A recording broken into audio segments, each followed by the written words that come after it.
रखाता मूर्ति रखाता हो मूर्ति रखाता अरे दुआरे पर फिर मूर्ति रखाता मूर्ति रखाता हो मूर्ति रखाता घरे घरे जाके चंदा बिटोराता हो चंदा बिटोराता विद्या के देवी होई सरस्वती माता विद्या के देवी होई सरस्वती माता अरे दुआरे पर फिर मूर्ति रखाता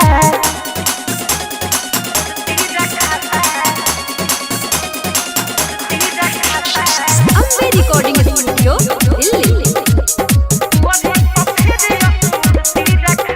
महीना भर पहले पियाना दियाई अरे 24 गो चौहाया साउंड बनाई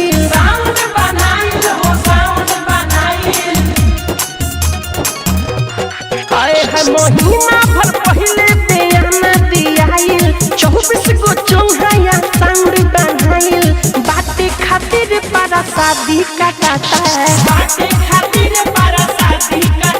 अरे दुआरे पर फिर मूर्ति रखाता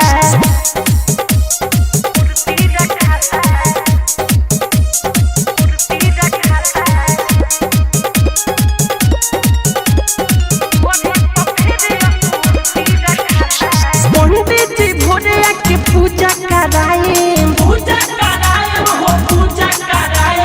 निर्मल जोगिस के ना बतिया भुलाए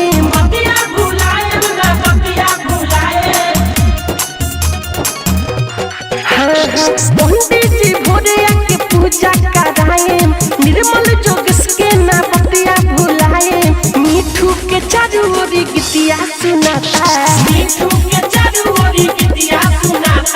विद्या के देवी होई सरस्वती माता